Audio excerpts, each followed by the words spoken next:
I love you, old man. And I love you too.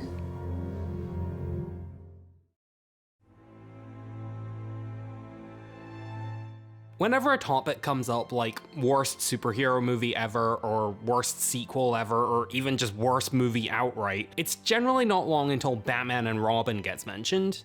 And when that happens, you typically hear the same few criticisms again and again. People bring up the campiness, the bat nipples, the ice puns, and generally how those elements ruin the darker tone that the early movies had been establishing. I'm Batman. Hi, Freeze. I'm Batman. But to be honest, all that doesn't necessarily bother me all that much. I agree that it makes for a terrible movie that doesn't understand the appeal of the films that came before it, but the thing is, at time of writing, this movie is approaching 30 years old. When it first came out, I wasn't even born yet, and in the years since then, we've received plenty of Batman material that does understand the character. By the time I became a Batman fan, the backlash this movie got had kind of already come and gone, and so while I don't like Batman and Robin, I can't really bring myself to get angry at it. However, because there's so much better material to compare it to, it does make watching it much more frustrating because it's all the more easy to notice the elements that had legitimate potential.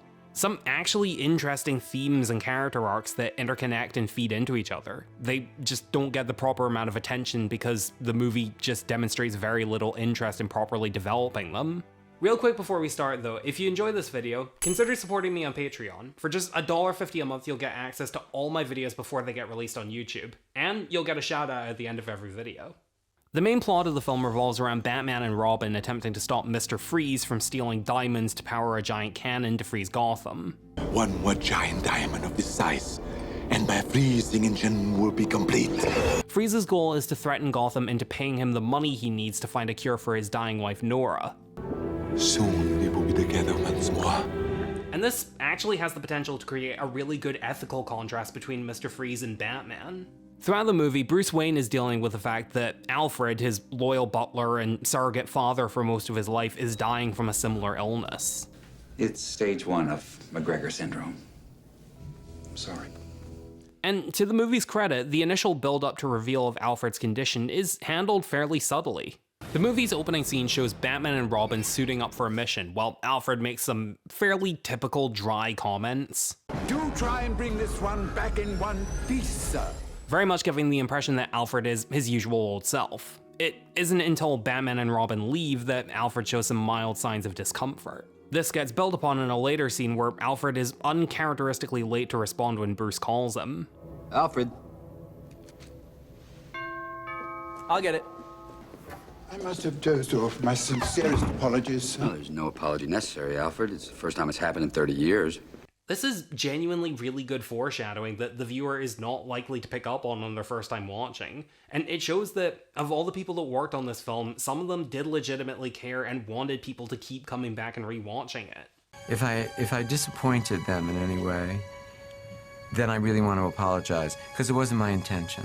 My intention was just to entertain them.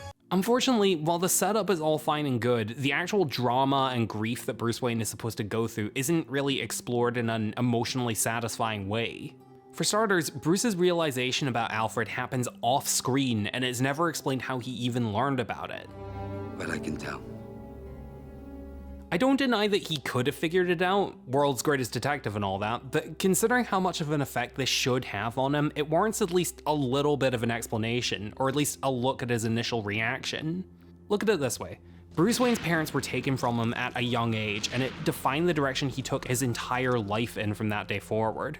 For the vast majority of his life, from childhood to adulthood, throughout all the pain and sacrifice and drive to make things right, the only voice of guidance he's had throughout all of that has been Alfred. For what is Batman, if not an effort to master the chaos that sweeps our world? But now Bruce is presented with the dilemma that the only family he's had left for all these years is about to be taken from him as well, bringing all those horrible memories back in full force.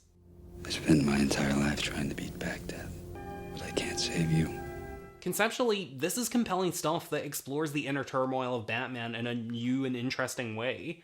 and it has a lot more going for it than some other people might have you believe. The biggest concern in a Batman movie is whether or not the butler will die. All the psychological turmoil of a man who dresses up like a bat and his parents died and he spends the rest of his life trying to fight crime. Yeah, that's tiring. The butler dying, there's the drama.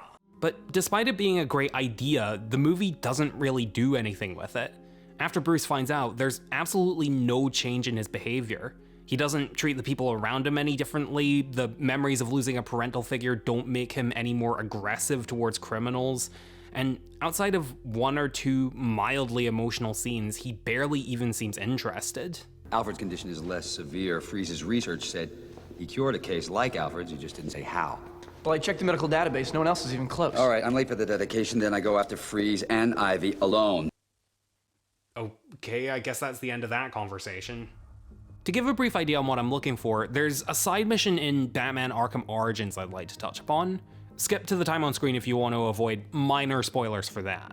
And I'd hate for you to read the spoilers on the internet again.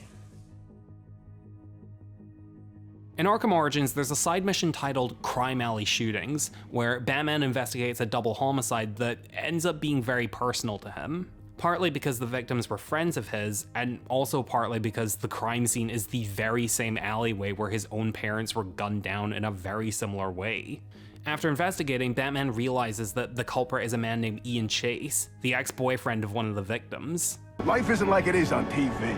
You don't get to live happily ever after with the woman you love. Instead, she leaves you for your best friend. Batman tracks him down and apprehends him like he's done to plenty of other criminals throughout the game. Except, in most cases where he does this, he's generally restrained himself and stayed fairly emotionally stable. So you threw him off a roof? I couldn't risk a warning the bank or going to the cops. I had to protect my interests. And how'd that work out for you? Alfred, contact the GCPD and let them know Brian Murphy's killer has been apprehended. But in this case, for a brief moment he lets it get personal and even almost crosses his one line. You didn't do it for money. You didn't even do it for love. You're choking me. I can't breathe. Not out of jealousy, not out of anger. You did it because you're a small, selfish, malicious... Sir, is everything all right? Your vital signs are rather erratic. Admittedly, it's not an incredibly in-depth scene. The storyline for the mission is pretty bare bones, and even from a presentation perspective, it's basically just treated as just another minor side quest. But it's an example of how the memory of Bruce's parents is enough to push him farther than he'll usually go, possibly even past his breaking point if he's not careful. This is the type of dramatic weight that Bruce needed in Batman and Robin. Something that makes the death of Alfred actually affect the story from beginning to end, and not just something to fill a few scenes and otherwise get ignored. There isn't even much of a focus on the ethical dichotomy between Batman and Mr. Freeze. When you look at this movie's depiction of Freeze, it's clearly going for a similar kind of over-the-top villain that we've seen from the Batman movies that came previously, even from the earlier, more serious installments. Never rub another man's rhubarb. But in this case, they chose arguably one of the worst villains to go in this direction. You know, Mr. Freeze, one of the most tragic, sympathetic, and non-jovial characters in the DC universe. I can only beg your forgiveness and pray you'll hear me somehow. You would think that they'd want to rein in the silliness a bit and portray this character with more of the aggression and stoicism that he's known for, especially considering that I can see this type of character being in Arnold Schwarzenegger's wheelhouse. I'll be back. As a side note, say what you want about the performances in this movie, but I think the scene where Freeze is briefly out of the cold and almost dies is genuinely good acting from Arnold, and the slight change to his makeup really helps to sell it. You're gonna be here a very long, long time. You will not live to see it. But outside of a few moments where Freeze shows some anguish over his wife's condition, he stays weirdly upbeat throughout the runtime. He barely even interacts with Batman throughout most of the film, so there's not much of a clash between their two differing ideologies. You would think the movie would try to create some sympathy between the two, or have them explore their own perspectives on what actions are morally acceptable to keep a loved one alive. To give another example, look at the TV show Daredevil, specifically Season 2, Episode 3, New York's Finest. A large amount of that episode showcases Daredevil and the Punisher just sitting around a roof going back and forth making their own cases on whether killing criminals is morally justified. You ever doubt yourself, Frank? Not even for a second. Really? Really? You never think for 1 second, shit, I just killed a human being. I think there's no good in the filth that I put down, that's what I think. And how do you know? I just know. This is a similar conflict to what Batman and Mr. Freeze are supposed to be going through. To what extent is breaking the rules justified, and at what point is it no longer for the greater good? But there's not much opportunity for them to challenge or explore each other's worldview, because Batman and Freeze barely interact with each other beyond scenes like this. You are not sending me to the cooler. What killed the dinosaurs? The Ice Age! Stay cool, bird boy. Can you be cold, Batman? Why are you just making puns? Tonight's forecast. A freeze is coming. The movie also features another conflict between the titular Batman and Robin. Another pretty common complaint about the movie is that Robin comes across as whiny and annoying. And looking at the movie as a whole, I can definitely see where people are coming from. It's your house, it's your rules. I mean, it's your way or the highway. But I think there's also some pretty important context for why he acts this way that the movie doesn't properly take advantage of, and most audiences understandably don't consider as a result. This is the first and ultimately only film in the series where we see Batman and Robin operating as a team on a long-term basis, which raises questions of how leadership and trust play into things. Going back to Bruce's fear of losing any of the few people left in his life, while he is willing to let Dick Grayson help out as Robin, he's terrified of anything happening to him, causing him to take any precautions he can, no matter how extreme. We gonna trap ourselves a snowman? Absolutely, right after you spend 10 hours in the simulator training. And so, while Robin's complaining might sound like whining from an angsty, well, not kid, Chris O'Donnell was in his late 20s when filming this movie. But anyway, it's actually, or at least the film intends for it to be, the frustrations of a family member who believes he isn't trusted. How are we supposed to work together if you won't trust me? As it is though, their falling out throughout the film is given very little context for the audience to understand it. It's hinted at throughout the first act, but the first significant moment where this comes up is during a car chase about a third of the way through the film. Mr. Freeze is on the run, and to catch him, either Batman or Robin have to make a huge jump, which would be lethal if they don't make it. Pull back, you can't make the jump. I can make it! Robin insists on being able to make the jump despite Batman's warning that he can't, forcing Batman to disable Robin's bike and make the jump himself. The problem with this scene is that the movie is really unclear about whether Robin actually could make the jump, which makes it hard to tell who's actually in the right. Is this a case of Batman being overprotective, or is it Robin being irresponsible? I could have made that jump. And you could have splattered your brains all over the side of the building. So the conflict between the two main characters is based on a very shaky premise. But there is also another element of the plot that's meant to drive a wedge between them, and it's another thing that could have worked really well if a little more thought was put into it. That being the other main villain of the film, the temptress that uses their feminine wiles to get the better of them, Bane. What? I'm sure someone's into him. All joking aside though, I'm of course referring to Poison Ivy, the hypnotic femme fatale with the ability to put almost any man under her spell. Hi there. And to start out with some positives here, I actually don't mind Uma Thurman's performance. I'll admit it's probably not very good, and she has some weird line deliveries. What is this floor? But compared to most of the cast in this film, it at least feels like she's having fun, which adds some desperately needed enjoyability to an otherwise very dull movie. I'll bring everything you see here, plus everything you don't. Now, since Ivy's intent is to turn Batman and Robin against each other, you'd think the film would have her play on Robin's growing resentment for Batman. You could have her feed Robin's ego and try to make him think that Batman is limiting his potential. I want a Robin signal in the sky, all right? I'm tired of living in your shadow.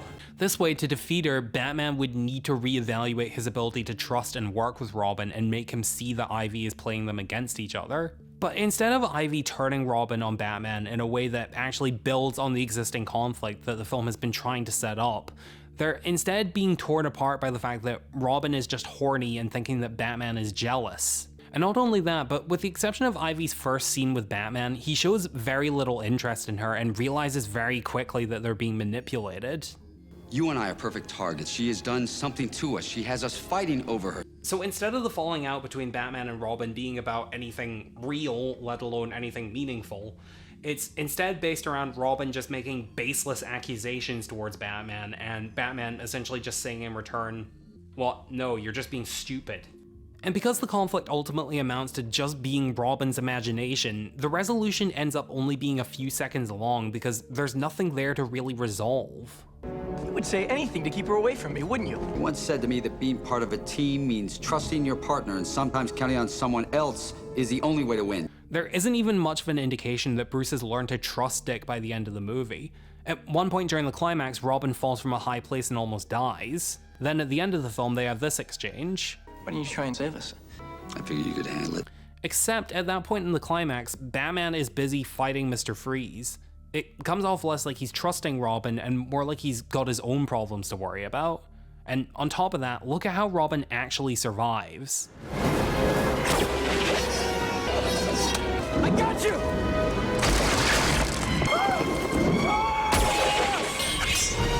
No, I got you.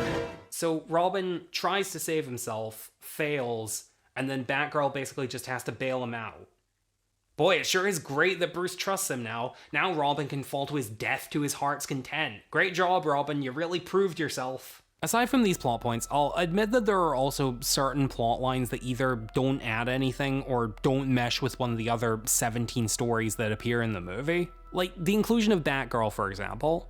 I don't necessarily have a problem with them changing her backstory to being Alfred's niece instead of Commissioner Gordon's daughter, considering that in this continuity, Gordon has always been a minor character with no real need to have direct connections to any of the main cast. Plus, his only role in this movie is basically just to simp over Uma Thurman. You're way too old for me. No, I'm not. Please, come back. Which, to be fair, if that was my job in a movie, I wouldn't want any other responsibilities either. But Batgirl doesn't really serve any kind of purpose in the narrative. I would have elected to just have her cut altogether because she contributes nothing to the relationship between any of the rest of the cast, and only adds an unnecessary extra slot to the main team. It's Batman and Robin, not Batman, Robin, and Batgirl. With all that said though, release the Batgirl movie, Warner Brothers, show your artists some goddamn respect. But shouting into the void aside, this is the reason why Batman and Robin frustrates me so much. If the problems with the film just extended to it being campy and silly, I could look past it as an unimportant relic from a franchise that has long since moved past it. I'm vengeance. What bothers me is that it had the makings of a great Batman movie, one that explored tragedy, loss, and the ability to build a new family from one that was torn apart in an equally powerful way to what so much Batman media has done both before and since. But instead, we get a film that doesn't seem interested in all that. It's not a film that makes me feel angry at what it did to the character or the franchise. It's just a movie that I think is boring and has nothing to say because it actively chooses not to. It just leaves me feeling nothing at all.